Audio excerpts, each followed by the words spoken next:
السلام عليكم. اهلا بيكم في مطبخ مني. هنعمل مع بعض النهارده خبز جميل جدا او فطيره خبز الزيتون. هنعمله مناسب للدايت والكيتو دايت والمرضى السكري واللو كارب وحساسيه الجلوتين. هنعمله من غير اي نوع من انواع الدقيق. طعمه جميل جدا وصحي ومشبع قوي، لان فيه دهون صحيه وكمان فيه بروتين عالي. وصفه سهله وطعمها لذيذ، وطريقه تحضيرها سهله من غير مجهود ولا عجن ولا تخمير، وكمان سعراته الحراريه مناسبه. طريقه تحضيره سهله بمكونات بسيطه. شايفين الجمال ده؟ يلا بينا نشوف هنعمله ازاي. معايا نص كوب بالاكواب العياريه من السمسم المتحمص، وهناخد برضو بمعيار نص الكوب مبشور جوز الهند. ومعايا كمان معلقتين كبار من اللبنه، ممكن نبدلهم بالجبنه او الزبادي. ومعايا 2 بيضه حجمها صغير، شويه من الزيتون. ومعايا كمان السيليوم، والسيليوم هنا بيخلي الخبز او الفطيره تكون طريه، لو عايزين تلغوه من الوصفه عادي. ومعانا طبعا بيكنج باودر. ومعايا دقه الزعتر، وده اختياري ممكن تحطوها او لا. ومعايا خل وزيت زيتون. هنبدأ دلوقتي بالوصفة. هنجيب طبق كبير ونحط فيه أول حاجة كده بيضتين صغيرين. وبعد ما حطيت البيض بالشكل ده هقلبه كده بالمضرب اليدوي، وهضيف عليهم دلوقتي بمعيار معلقة الطعام معلقتين كبار من اللبنة. ممكن نبدل اللبنة بالجبنة القريش أو بالزبادي، مفيش مشكلة. وبالنسبة لحساسية الألبان الغوها من الوصفة. بعد كده حطيت شوية بسيط من خل التفاح العضوي، وممكن نستعمل الخل الأبيض العادي. وهحط كمان دلوقتي شوية بسيط من الملح، برضو ممكن تستعملوا الملح العادي، انا استعملت ملح الهيمالايا. وهقلب بقى دلوقتي الحاجات دي مع بعض كده بالمضرب اليدوي، بعد ما نحط نص معلقة صغيرة من البيكنج باودر. قلبت بقى دلوقتي المكونات دي مع بعض بالشكل ده كده لغاية لما يختلطوا كويس. هنسيبهم دلوقتي على جنب، وهنجيب المطحنة او الكبة او اي حاجة بتطحنوا فيها. وهحط دلوقتي نص كوب بالاكواب العيارية. نص الكوب ده سعة 125 ملي من السمسم المتحمص. لو عايزين تستعملوا سمسم عادي زي ما تحبوا. وهنبدأ دلوقتي ان احنا نطحن السمسم لغاية لما يكون معانا ناعم بالشكل ده. طبعا السمسم وجوز الهند ما بيرفعوش السكر ابدا، ومناسبين لمرضى السكري. خلاص كده السمسم بيكون جاهز معانا.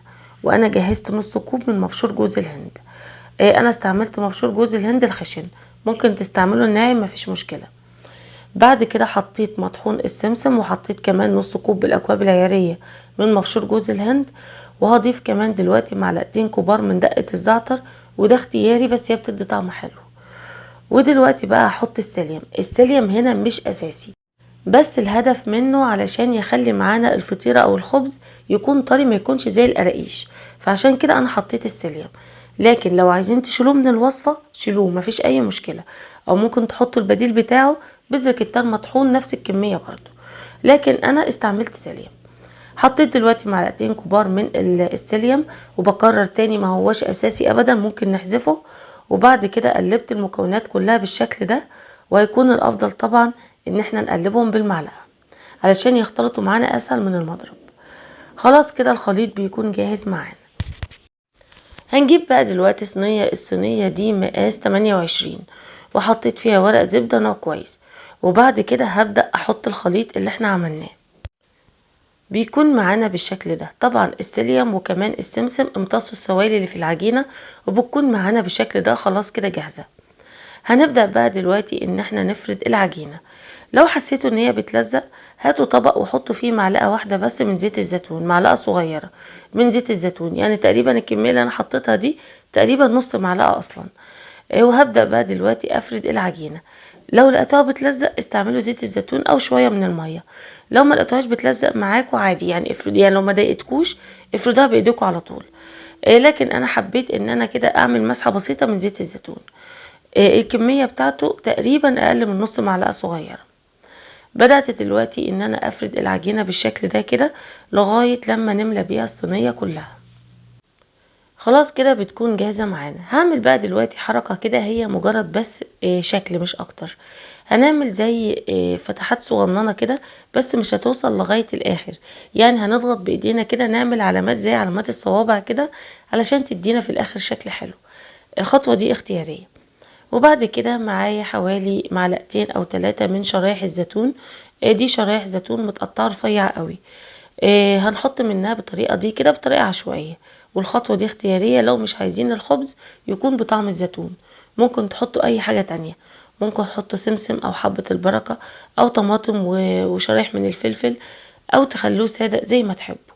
حطيت بقى دلوقتي شرايح بسيطة كده من الزيتون بالطريقة دي كده، وخلاص كده الخبز بيكون جاهز معانا. ودلوقتي هقول لكم البدائل علشان انا نسيت اقولها في اول الفيديو. انا عامله طبعا الوصفه دي خاليه من الجلوتين تماما، وكمان خاليه من النشويات، عشان كده استعملت سمسم وكمان مبشور جوز الهند. ممكن لو عايزين تستعملوها للدايت العادي ممكن تعملوا الوصفه بدقيق الشوفان او بدقيق الذره الاصفر او بدقيق الحمص كمان. لكن بالنسبه للكيتو دايت لو عايزين بديل طبعا بتستعملوا ممكن سمسم بس، او تستعملوا جوز الهند بس، او تعملوا الوصفه كلها بدقيق اللوز زي ما انتوا عايزين. لكن انا حبيت ان انا اعملها بالطريقه دي وفعلا طلع طعمها جميل قوي. خلاص كده بيكون جاهز معانا ان احنا نسويه. هناخد بقى دلوقتي الفطيره دي وندخلها الفرن، وهنسويها بطريقه مختلفه شويه. اول 10 دقايق على درجه حراره 150، 10 دقايق بس. بعد كده بنقلل درجه الحراره ل130 ونسيبها 20 دقيقه كمان، يعني الوقت كله 30 دقيقه. اول 10 دقايق فرن سخن على درجه حراره 180، بعد كده بنقلل درجة الحرارة ل130 ونسيبها 20 دقيقة.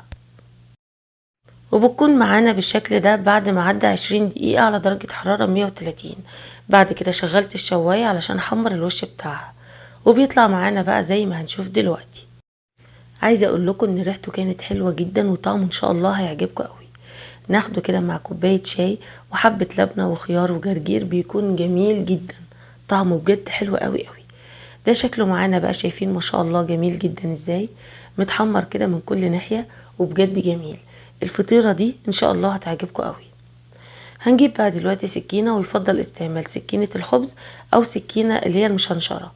وهقطع بقى دلوقتي فطيرة خبز الزيتون، هقطعها ل8 مثلثات حجمها كبير، ممكن تقطعوها اكتر من كده او اقل زي ما تحبوا.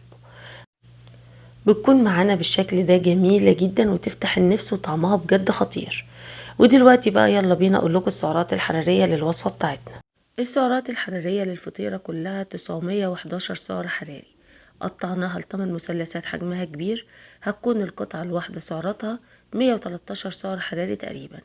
يعني ناكل قطعة او 2 او 3 مفيش اي مشكلة. السعرات الحرارية مناسبة، مشبع، وطعمه جميل جدا وصحي، وبجد هيدينا احساس بالشبع لفترة طويلة، لان هو غني بالالياف، وكمان غني بالدهون الصحية والبروتين. اذا عجبكم الفيديو ما تنسوش تعملوا لايك وشير للفيديو، وترفعوا الفيديو بتعليقاتكم الحلوة، وبألف هنا وعافية.